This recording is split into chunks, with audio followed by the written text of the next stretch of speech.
Okay, sorry. Welcome to the Australia Today. I'm Dr. Amit Sarwal, editor, and with us is a very special guest from a place far, far, far away in Australia, Asha Bhat OAM, who has been inducted in Western Australian Women's Hall of Fame.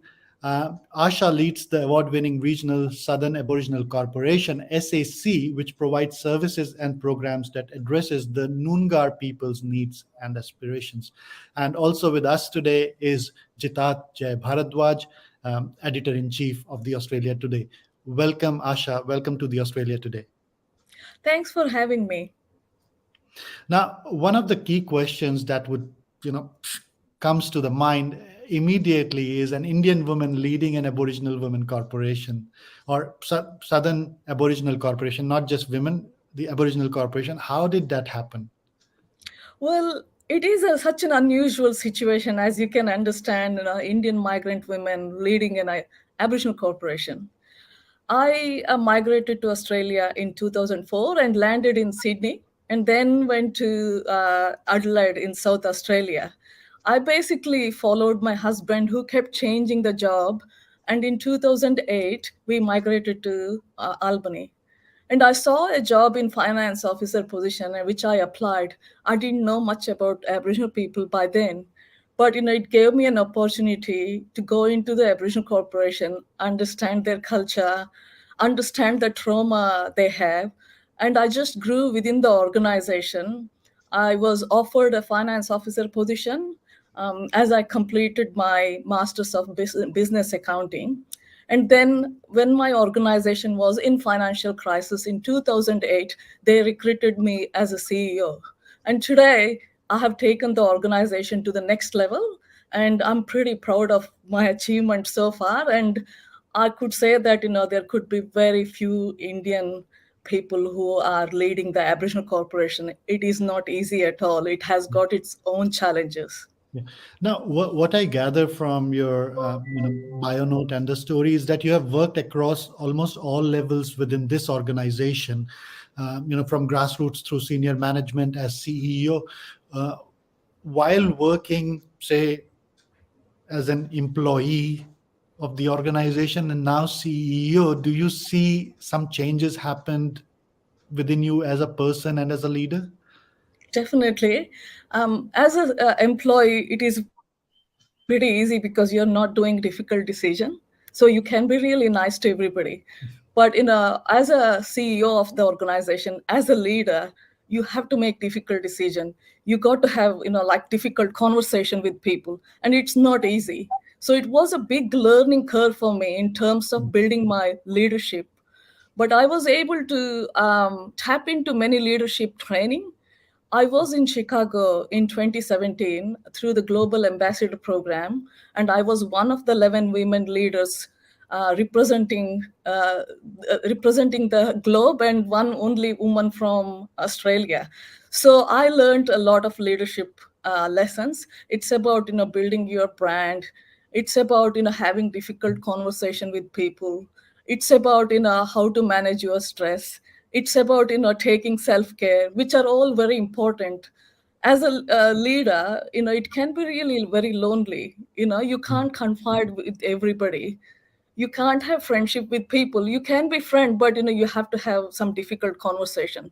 So I have grown as a person to where I was as an employee to a leader now, which helps me as a in the organization, in terms of talking to people at all levels, like employee through to politicians, funders, many Yeah. people, because I have to influence. No, I think Jay can better understand you because he's our leader, and he has to do almost everything that you have said except treat us really valuably.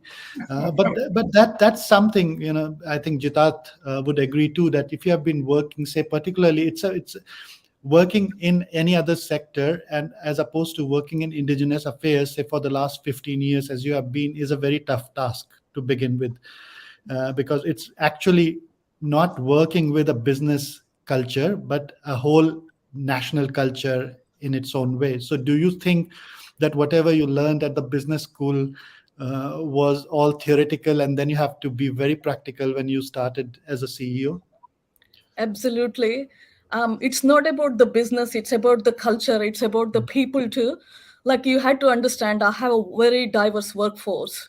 And that means, I have got both Aboriginal and non Aboriginal people. And balancing that workforce is really hard because Aboriginal people come with trauma.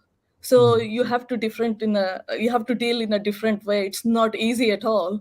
At the same time, I have got professionals within my organization, like lawyers. And dealing with Mm, lawyers is not easy too, because I'm not a lawyer. So whenever we do the recruitment, we look for a right fit for within mm, the organization. And with me too, because I'm in an Aboriginal organization, I don't take the decision on my own. I would have an Aboriginal elder with me to make sure that there is cultural competency. mm, So it's about culture being in the center of all the decision making, which is very important within the Aboriginal corporation. But in terms of business, like any not for profit can make significant impact. Like mm, if you run it like a business. For mm, example, as I said, like my organization was running in a deficit when I took the leadership. Today, we own a foreshore land in Albany, next to the Albany Entertainment Center, with the mm, intention of building a cultural center to provide economic opportunities for Aboriginal mm, people. mm, This was only possible because I have invested the funds in the diversified portfolios. We mm, manage housing program and we provide affordable housing to Aboriginal people. There are about 82 properties, but we run like a business. It's like a real mm, estate. So any surplus we get, I make sure I invest in a diversified portfolio. We have got shares in Indigenous Business Australia, which is very volatile, but mm, gives us about 12% mm, return.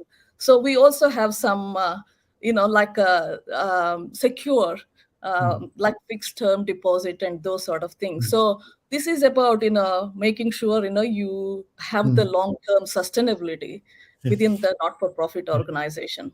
Now, one of the things that I gather from what you were saying is that you're listening to the Aboriginal people rather than making decisions on their behalf. Is Mhm. that the right way to put it? Yeah, Uh, yeah. right? Because I can't be a spokesperson for them. Yeah. Like I can be spokesperson for my organization, but not for the whole community because they have Mm, got a lot of diversity too. For mm, example, I live in a Noongar nation, which is a largest language group in Australia.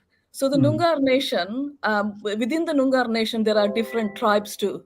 mm, So there is Noongar people, like within the Noongar people, we have Menang people, where I mm, live.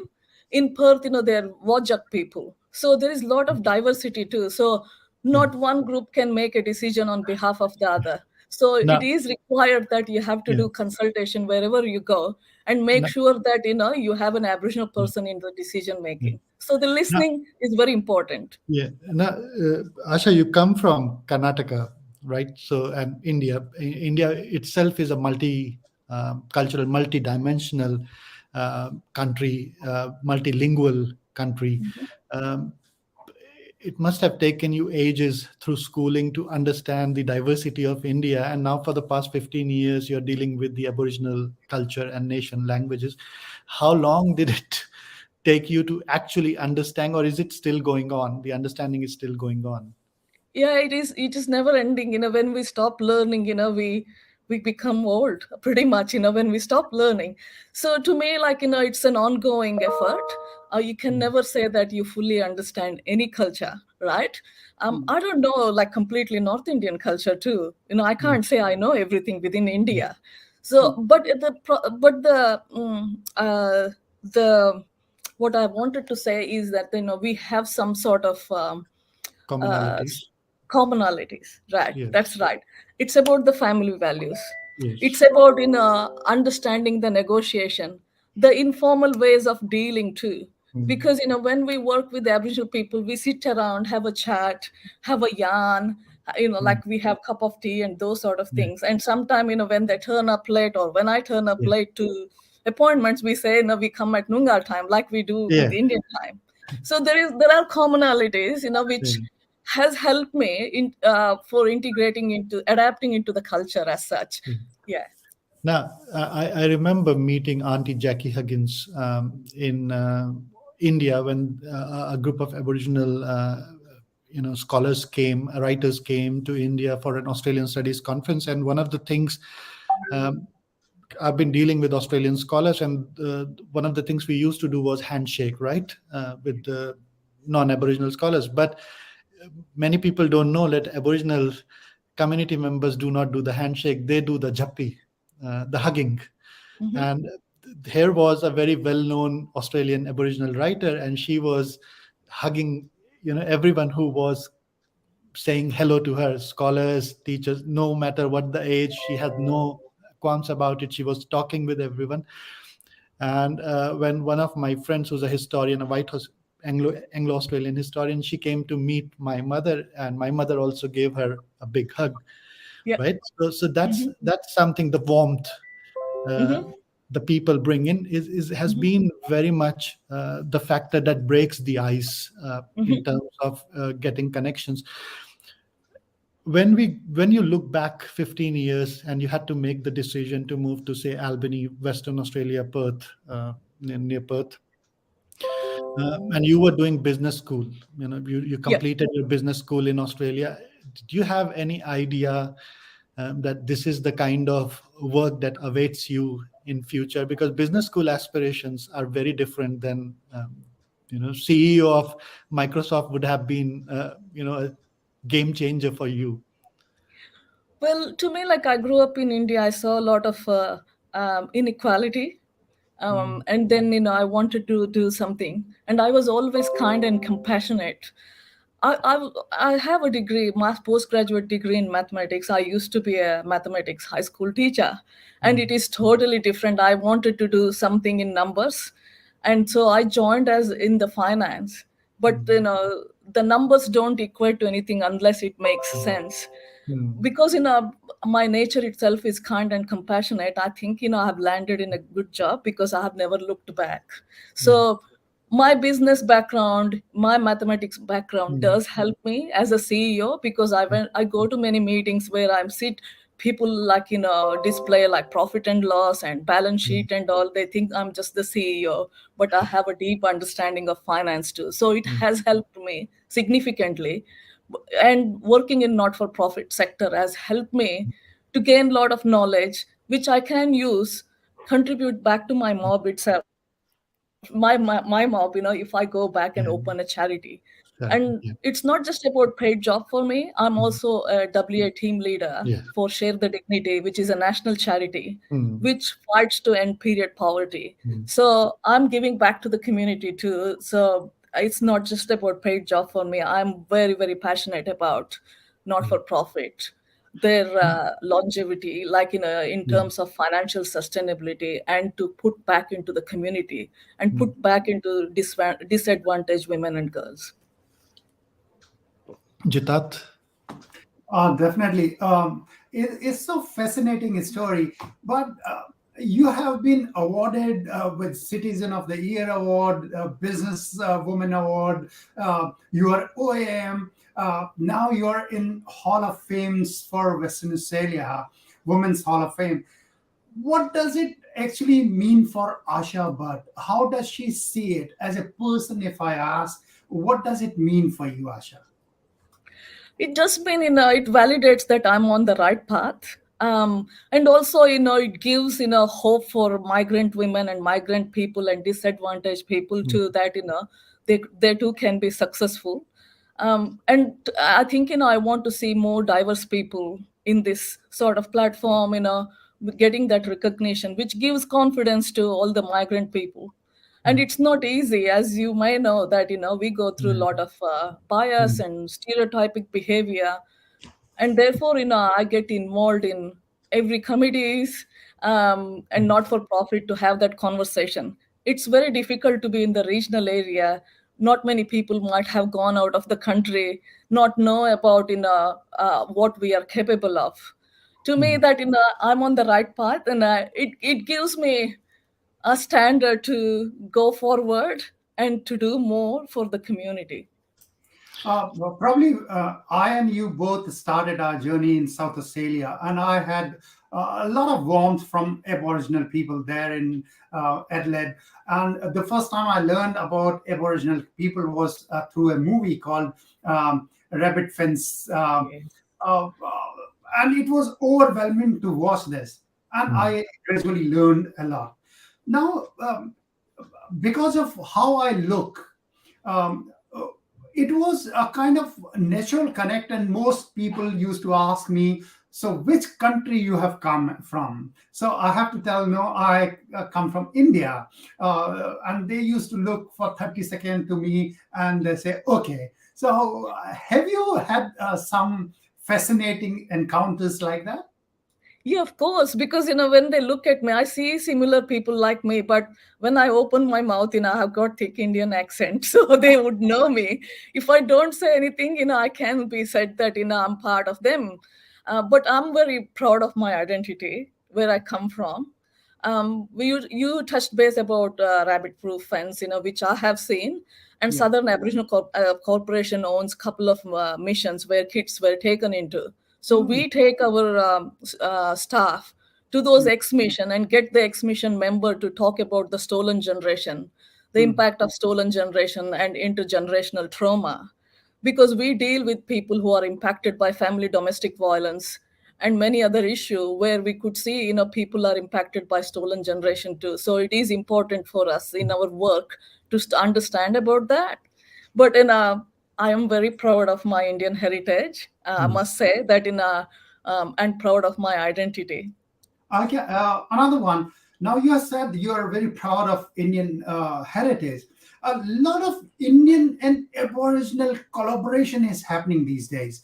Is Mhm. your institution engaged in some? Because Amit has been writing about it and reporting that a lot is happening. If we can know from you. We haven't done anything like that, but the fact that they have embraced me as their CEO, which is significant.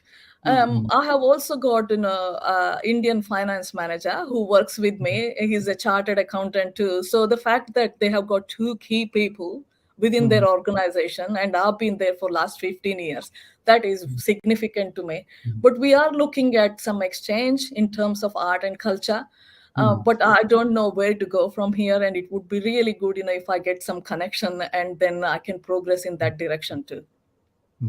Amit? Now, yeah, one of the key things that kind of Australia, India, that we are coming so closer, um, and we have a Western Australian Women's Hall of Fame inductee who's an Indian origin working in an Aboriginal corporation.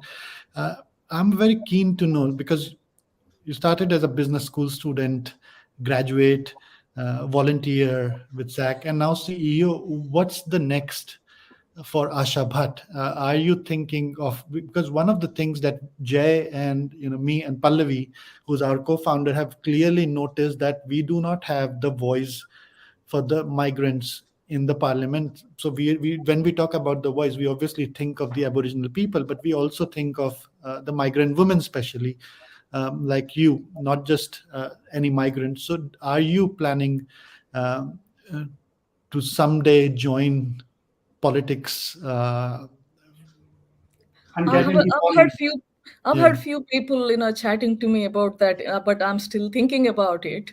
Mm, Um, I've got my son who is a doctor now, and then he says to me like, Mom, it is time for you to look after yourself, wind down. So I don't want to pressure myself with those sort of thoughts as yet, but there were a couple of chats.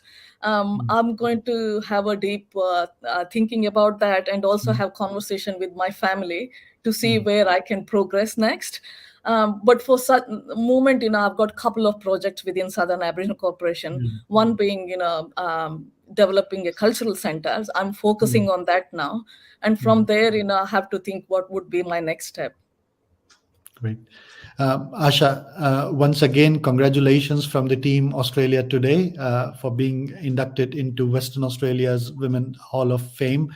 And I do hope that we will get another opportunity to talk about the progress you are making at SAC and the progress that SAC is making. And hopefully one day we will go as your media team, media partners to India and cover some significant events in Delhi, Mumbai, Bangalore, your hometown. So hopefully, and I do hope that people will stay in touch with the Australia Today and support our team by following the links given in the banners below. Thank you, Jay. Thank you, Asha. Thank you so much. Really appreciate for having me, and I hope I make Indian people proud. Thank you so much. Thank you.